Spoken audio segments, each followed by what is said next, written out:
Lieutenant General Nhlanhla Mkhwanazi, the Provincial Police Commissioner of KwaZulu-Natal province on the east coast of South Africa, that he says that powerful crime syndicates have infiltrated the country's criminal justice system, has implicated the National Police Minister in efforts to derail investigations into political killings and organized crime. The accusations include claims that a specialized task team investigating political violence was disbanded under the instruction of the minister. Well, to help us unpack these implications of these allegations and the broader context of violence and impunity in KwaZulu-Natal, we're now joined by long-time human rights activist and provincial violence monitor Mary de Haas. Mary, thanks very much indeed for joining us, and welcome to the program. Good morning, Peter and listeners, and thank you for inviting me. Your thoughts on the way that the KwaZulu-Natal Police Commissioner has handled this matter so far, and his explosive allegations that he made at his media press engagement. Okay, let me just put this in context. First of all, he's a provincial commissioner. He's quite correct. The national commissioner, if it's not his job to make media releases, the police employ media people to do releases. He's one of 8 provincial commissioners. He can't speak for crime in the whole country. The way the system works is that the minister, the national commissioner reports to the minister, and the minister is behaving the way ministers should do, which is very rare in South Africa. The last minister was running himself. We've had other ministers run. It's not the way policies work in democracies. The minister has behaved in a very proper manner, communicating through the national commissioner. Now, the context of this, and the point is that if Mkhwanazi has problems and believes that there's a criminal action party, he makes sure the case is opened and investigated, right? But he has a problem with the minister. He must go to the Parliamentary Oversight Committee, because that's the one he must give his evidence to Parliament, not to the media. Okay, so he's completely out of order. He's not supposed to be doing this as a provincial commissioner. He's been building up an image of himself which is actually very distorted, because I work with people who tell me about the crime in their areas as well as long-serving police members. Okay, now this disbandment of this task team. This task team was set up in 2018 after a commission under an advocate called Morani.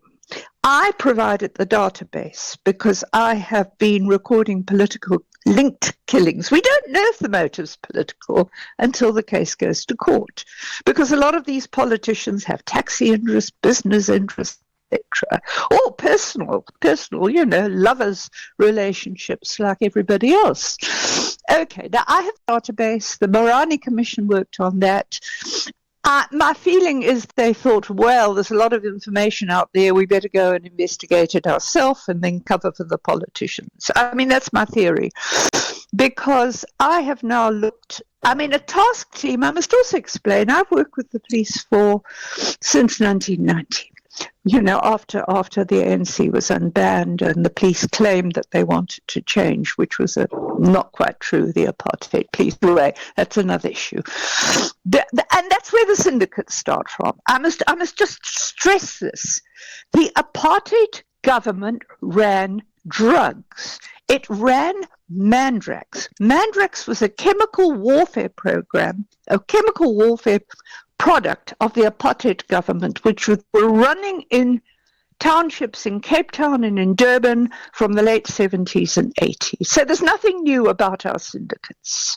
They've carried on, and yes, police are involved. They've been involved all along. In fact, there's a convicted apartheid-era drug dealer policeman who's very close to politicians in this province.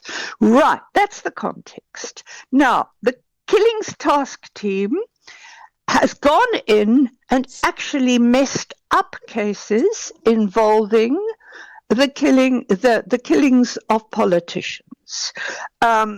There's a case in Parliament in court right now. It's involved an anti-corruption councillor called Sindiso Magaka in the Umzimkhulu Southern KZN area. Right.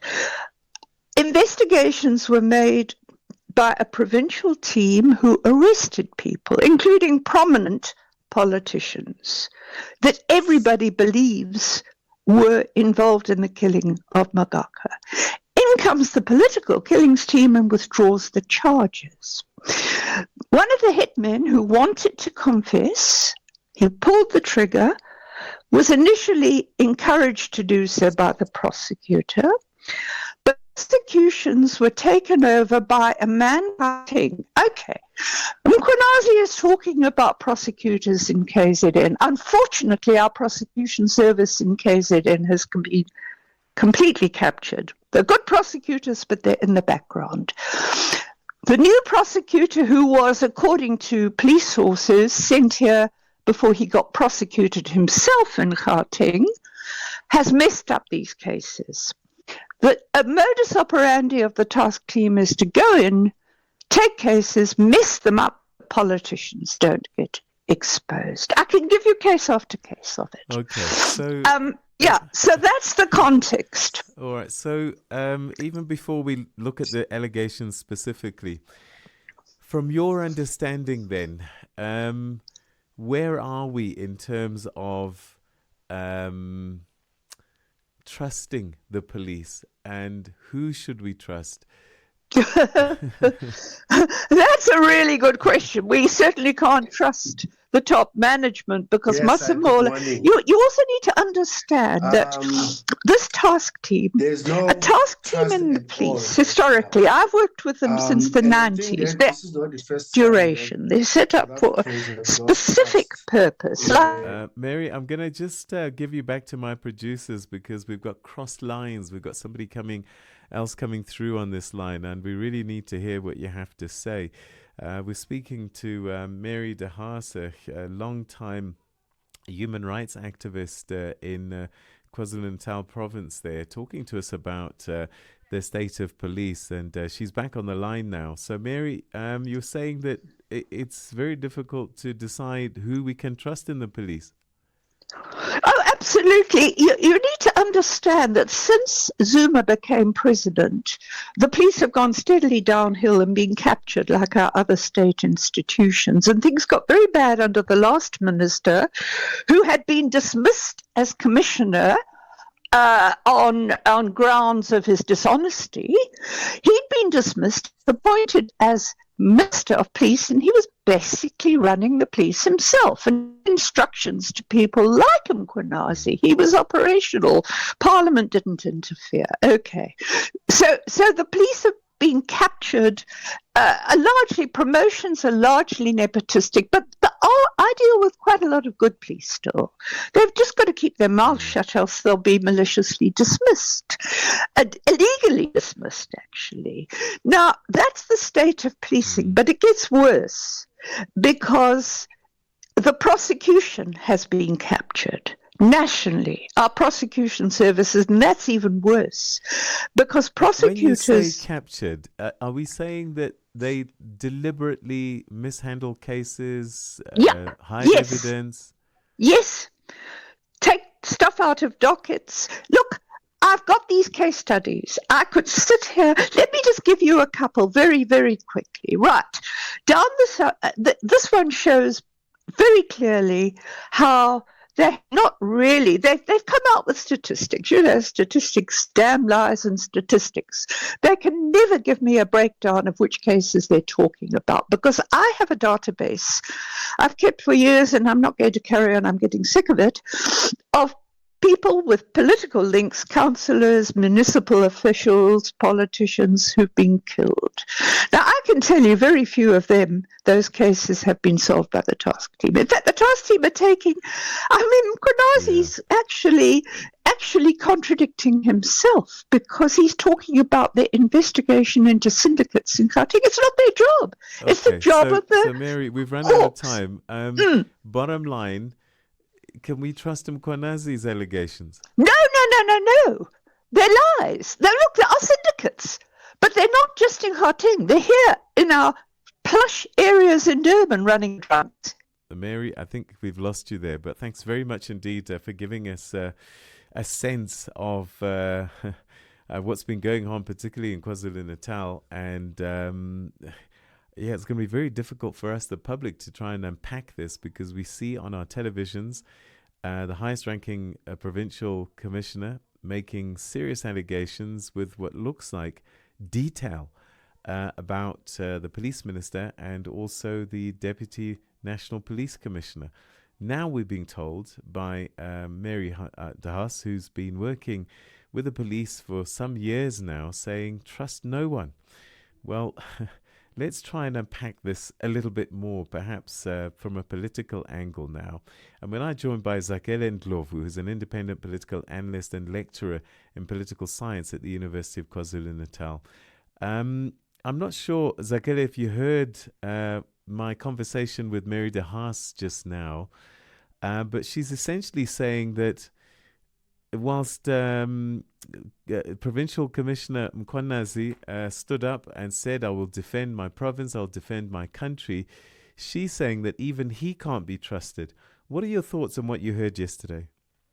It's clear that there is no trust between the provincial commissioner and his colleagues at the national level, including the Minister of Police. So, as you know, once trust is lost or is broken, it's not easy to repair it or to get it back. So, I don't know how they're going to be able to work together, because they no longer trust each other. From a political standpoint, this must be a minefield for President Ramaphosa. He's coming back from the summit, I think later today, maybe early tomorrow morning. How does he even begin to unravel this? Because whose voice can he trust? Exactly. So if I were Ramaphosa, I would have returned right away after the provincial commissioner made those serious allegations.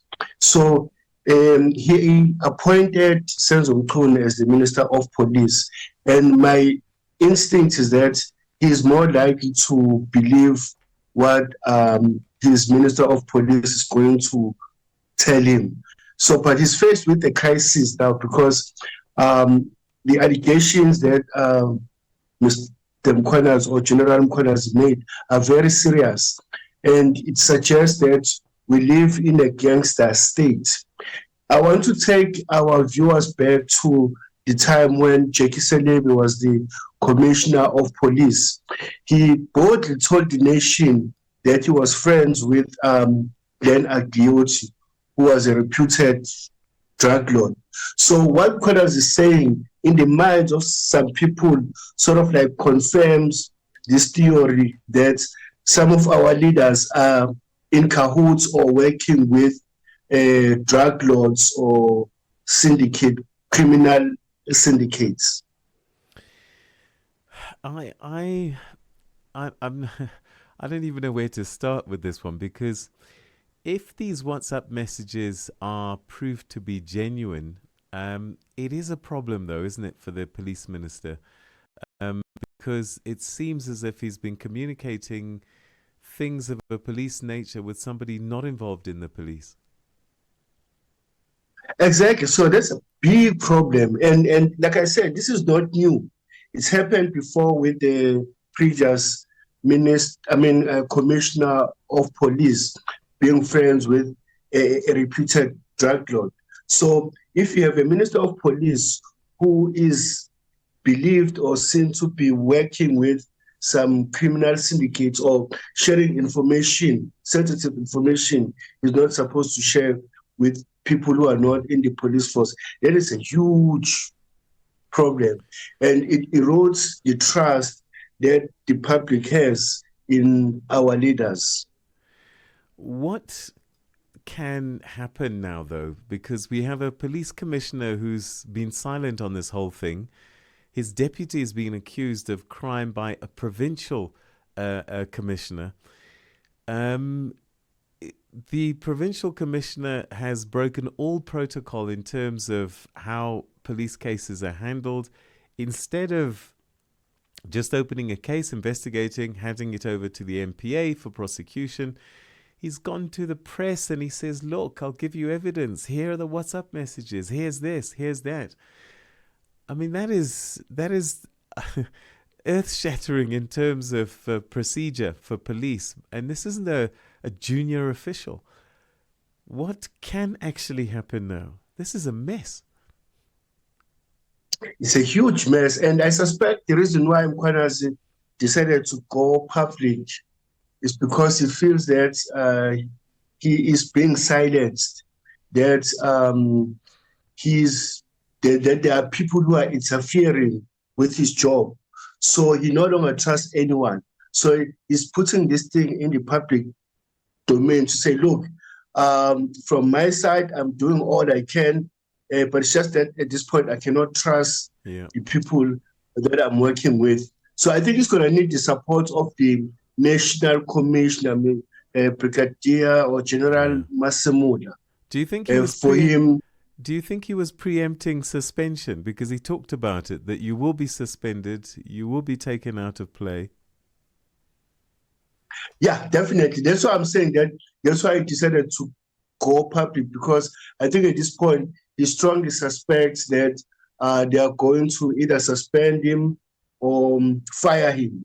So he decided, let me just let the public know what is going on here, and then they will decide. But I think one thing Mkhwanazi knows is that the public is on his side, because for the past year or so, some of the things that he has done or said, it has made the public feel that in him they have an ethical leader, they have someone they can trust. So he's leaving it to the public to make whatever judgment. But so if the government decides to fire him or suspend him, at least he knows that he's got the backing of the public. All right. We've run out of time, but very briefly, do you think that there are politics involved here beyond syndicates?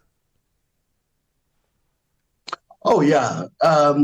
No, like I said, we had a reputed drug lord who was friends with the National Commissioner of Police in Zakhele, who even went as far as buying the then President Thabo Mbeki shoes. And you have to ask, how did you even know the size that president wears? So, the allegations that Mkhwanazi is making is going to, in the minds of some people, is going to send a message that indeed there is some truth in what Mkhwanazi is saying. Zakhele Ndhlovu, we're going to have to leave it there. Thank you so much indeed for your thoughts and analysis on this issue. You're welcome. Thank you for having me. Thank you. That's Zakhele Ndhlovu, an independent political analyst and lecturer in political science at the University of KwaZulu-Natal, speaking on this explosive, damning allegations. I mean, you can't make this stuff up. We'll keep on top of that story for you as the days progress, and we eagerly await the president's response when he returns from the BRICS summit currently underway in Brazil.